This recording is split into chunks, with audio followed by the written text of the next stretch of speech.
Hello there, my name is Peter Thomson. I'm delighted to welcome you to this message.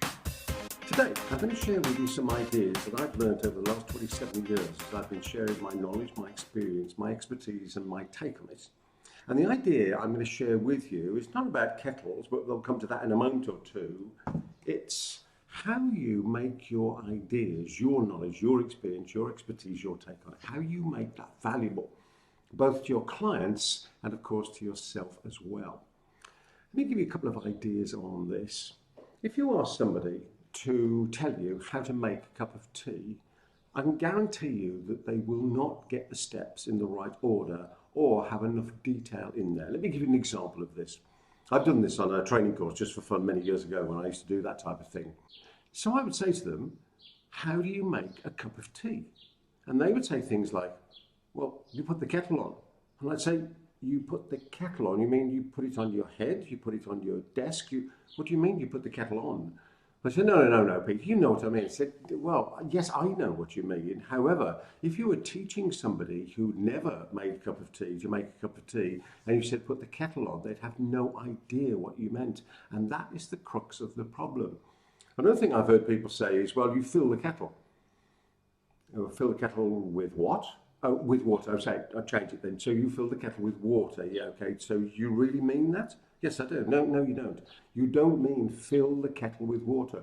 Because if you take a kettle like this, electric kettle, and you fill it with water, as soon as it starts to get hot and start bubbling, it'll spill the water out of the spout and everywhere else. So we don't ever fill the kettle, do we? We fill it up to a certain predetermined mark, which is safe. So the whole idea, and you might want to try this exercise for yourself, of writing down the steps to filling the kettle. Let me give you another part of this puzzle.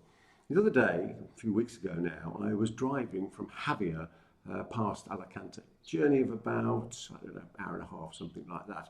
I didn't need the sat-nav except for the starting point of the journey, but once I got going and I was on the main roads, it wasn't much of a problem.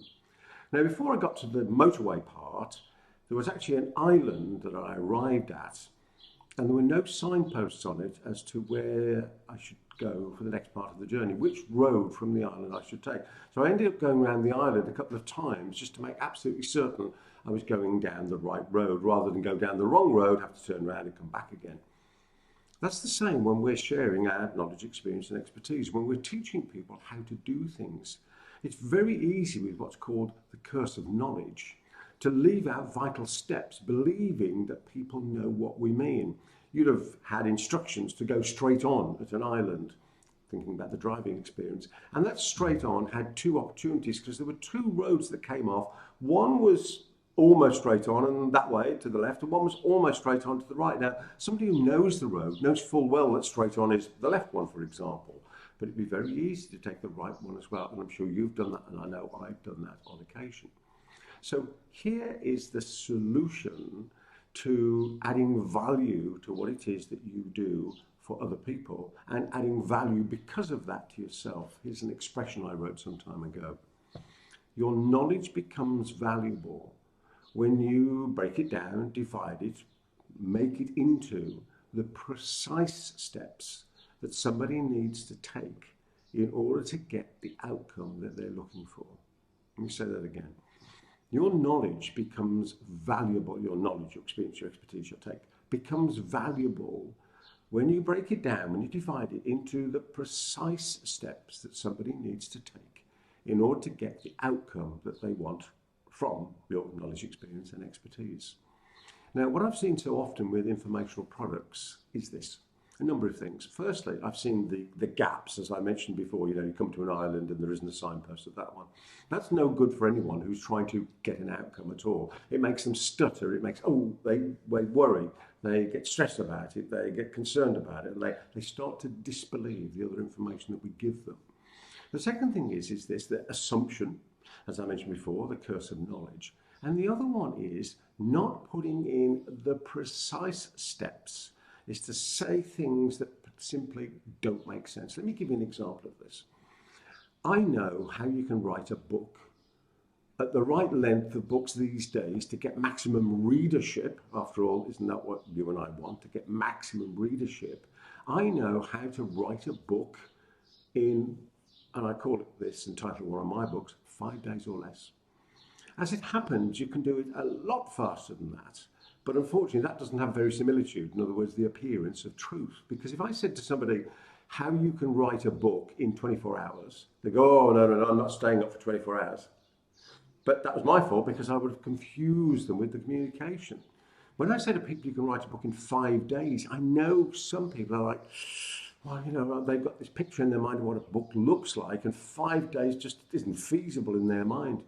And yet the latest book that I wrote, which was called How to Write a Book in 5 Days or Less, How to Write Your Business Book in 5 Days or Less, I actually wrote the writing part I did in 80 minutes. Now, the prep was about a day, maybe a day and a half. But the writing part was 80 minutes. Why? Because I voiced it and then had it transcribed and then edited the transcript. In fact, I've got somebody else to edit the transcript as it happens. So when it comes to doing things in the right order, I know the process of teaching someone how to write a book. In other words, when I'm sharing, as you and I do, our knowledge, experience and expertise, I can give someone the precise steps to get the outcome, i.e. a completed book, in 5 days or less. So I wonder if we might take away some things from this. Number one is to make sure that we have listed for ourselves, just for the exercise, how to make a cup of tea. That would be a good one, because trust me, there are some real learnings to be had there. Maybe you share that when you're doing some work with one of your clients or a group of people just for fun. Second one is to think about the information that you share and asking yourself whether or not you are dividing it if you're going to share it remotely, not with you there helping the process, but you're going to share it remotely. Are you dividing it down into the exact steps that somebody needs to take? I found when I do that, the more of my products get bought, more of my clients get the outcome they want, and it continues to build for me a business and a life of choice, which is what I've always been focusing on. Perhaps it can help you do that very same thing, as you have freedom from anything that may have held you back, and freedom to be, do and have whatever you set your heart and mind upon. If you'd like to ask me any questions about this process, if you'd like to make any comments, then just put them down there as always. And I look forward to having a dialogue with you and creating another of these crazy videos to help you be more successful in your business and life of choice. I'll see you on the next one. Goodbye for now. Thanks for watching. Subscribe and hit the notification bell for more videos. Then click to watch the next video. Remember to visit our website at peterthomson.com and download your free copy of my latest book, How to Write Your Business Book in 5 Days or Less. Until next time, every success.